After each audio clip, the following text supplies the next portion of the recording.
many other directors premiere a film that's only been watched by 2 people ever. No. Should probably get some money out of the bank. There's the film in there.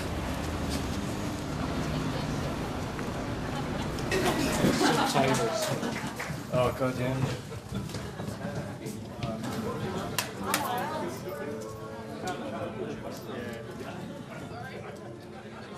Satisfaction guaranteed to take your love back. Oh, give you something good.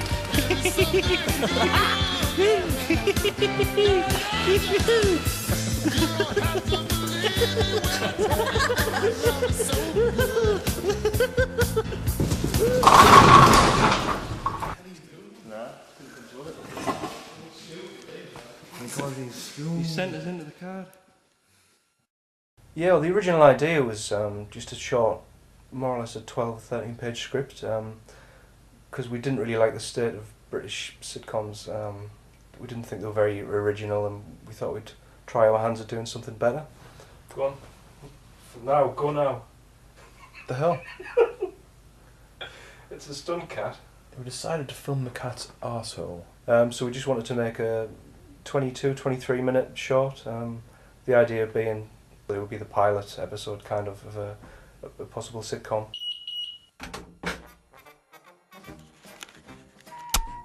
Is it just me or is this microwave? The first scene we shot was me and Alex, me and my brother Alex, and I think we shot that more as just a tester to see.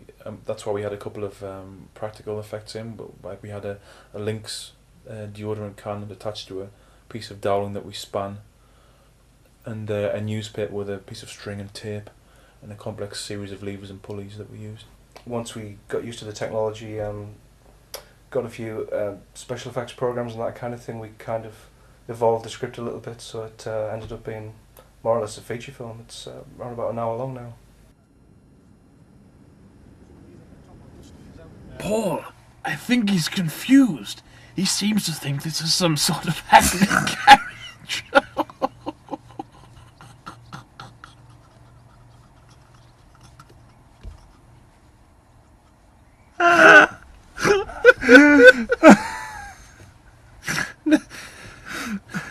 Right, I'll do the next bit. Yeah, this was the first green screen shot we filmed. We started with the back plates for each angle, the forward and reverse. Things like the shadow underneath Marc's arm, obviously we had to paint that in to give it a little bit of depth and to make it look correct. The results aren't perfect, but throughout the film we did perfect the process, and we were definitely getting better results towards the end of the film. Excuse me, could you tell us how to get to the Green Lane Industrial Estate? I remember him saying that my hands had to be bound together. So yeah, you wrapped it around my wrists, and then I think it took about 20 to 30 minutes to try and get the bugger off. I told you. I want to get out. I want to get out. I'll have to rip it off. Where the hell did you put my skin? I don't know. I told you I was going to put it where. Don't put on it! Don't rip it, man, please. I can see you just going weld. Oh man. Why? I washed my freaking arms before I did this, like. I'm gonna wax it now anyway, man. I'm good at like. See that?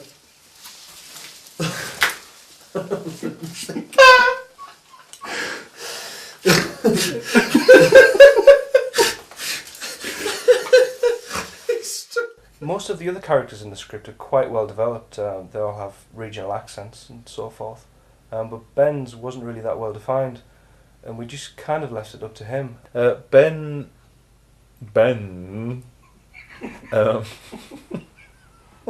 I'm just going to say words really slowly until I think of an answer. So his original idea was just kind of a standard northeastern accent. Come this way, boys.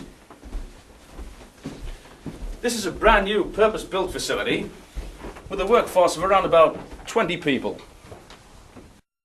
But right at the very end, I think it was the very last shot, we just kind of said, well, let's try and do something different with this one, and just kind of go for it. So he came up with that particular voice, and it was so hilarious and unexpected. We just had to go with that. This way, boys. This is a purpose-built, brand new facility with a workforce of around about 20 people.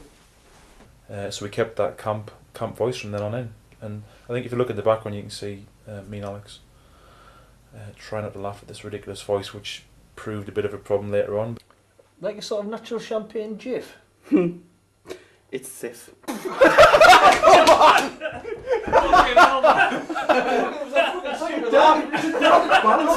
Don't fucking do anything different, man. Just got used to that. Fucking. Fuck's sake, man. Oh, man. We'll get it. Right, do that laugh, but just don't do anything different. It's Sif, but I like it.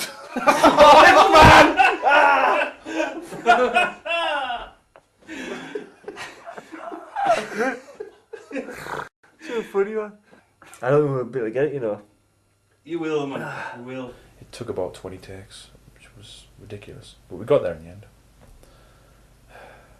Yeah, the Ford Capri. The memories.